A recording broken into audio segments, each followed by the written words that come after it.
Can you roughly tell me about the level of awareness that you see in Malaysian citizen as a general?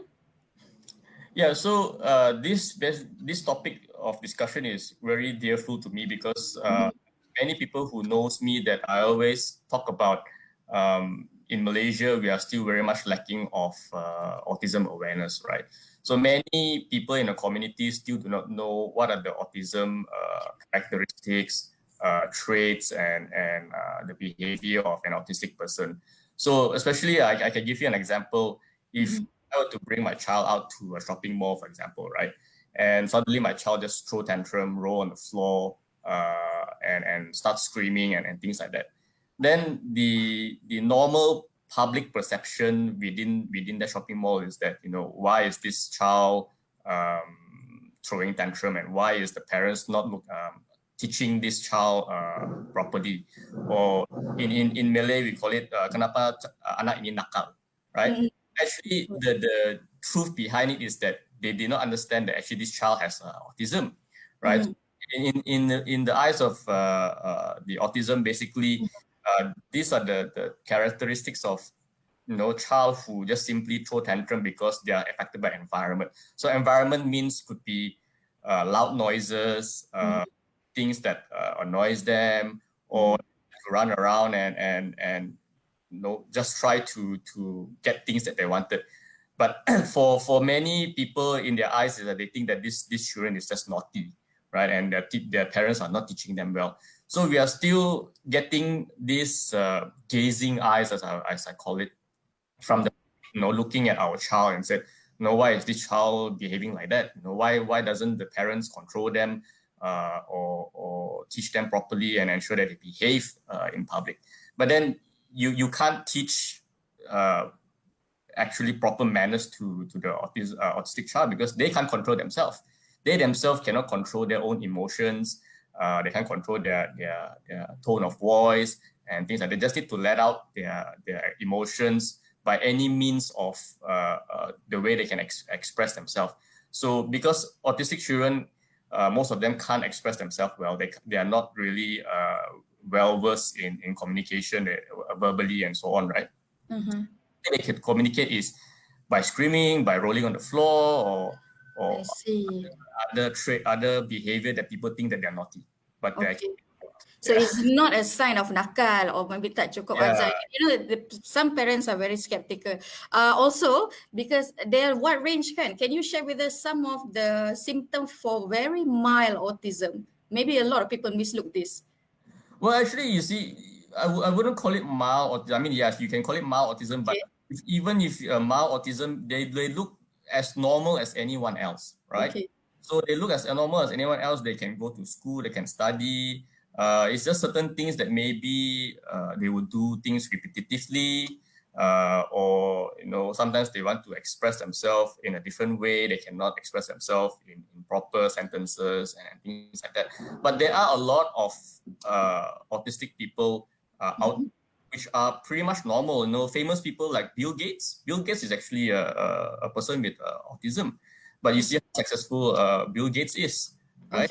And so you can't really tell in terms of whether they are normal or they are autistic, because you can't differentiate them between people who have physical disabilities, because autism has no physical disabilities.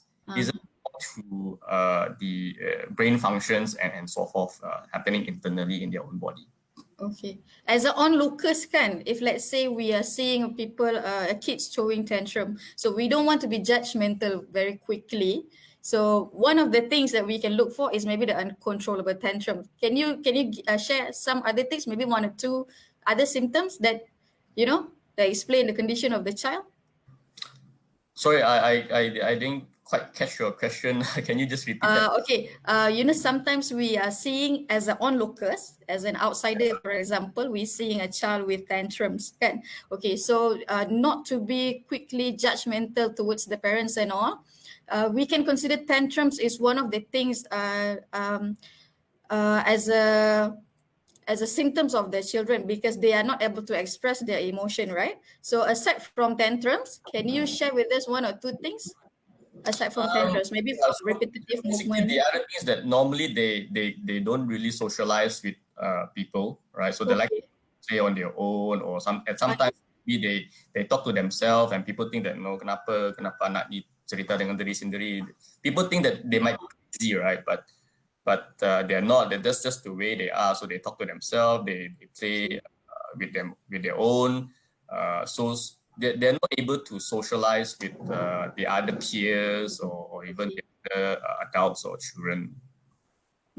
Okay, that is very good thing. I think more young parents are getting educated. So instead of asking their kids to do things that they think normal, contohnya macam pergilah main dengan kawan. You know, if let's say their child doesn't find the thing comfortable, they may be just trying to adapt and understand their child better. Would that be nice?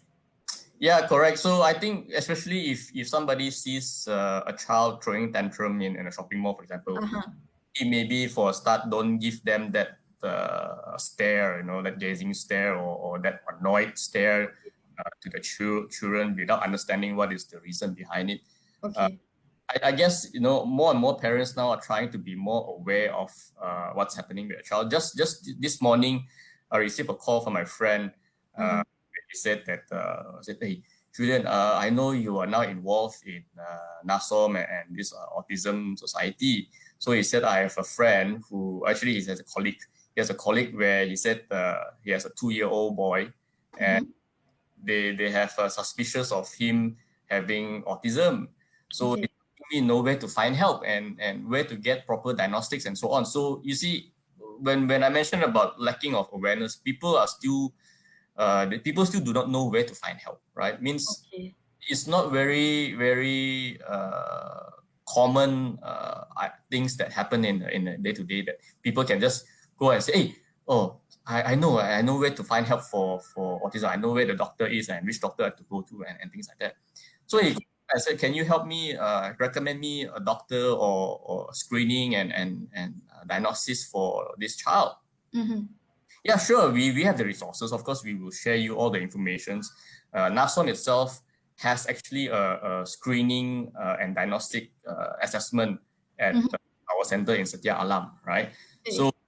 So you can make appointment there to bring your child there, and it's a 4 hours assessment where it's thoroughly done by our therapists, certified therapists, to do this assessment.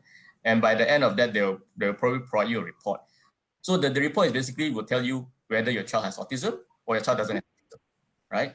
So it doesn't mean that your child behaving like this, he has autism. We cannot immediately conclude that he has autism because he has this couple of characteristics. So Okay. you need to have proper assessment, whether through a child psychologist or through our screening services in NASOM. Okay. So basically, your centers for the testing and screening is in Setia Alam. How about the people outside of Setia Alam? Where should they go? Well, unfortunately, at this moment, we only have one screening. Center for screening, but nevertheless, we are planning to do roadshow. Right? Okay. Um, like I said, a lot of locations in Malaysia are still very much lacking of getting this kind of help. So especially in East Malaysia, Sabah, Sarawak, people still don't have help over there. And that is why when I got elected last August into NASOM, one of the few things that I wanted to initiate was, ensure that we provide the services to nationwide, right? We don't want to limit ourselves to say, hey, you want screening, come to Setia Alam, right? See, many people will not be able to come to Setia Alam, like you mentioned. Even Yeah. if they're staying in Rawang, they probably think, oh, it's so far away to come to Setia Alam.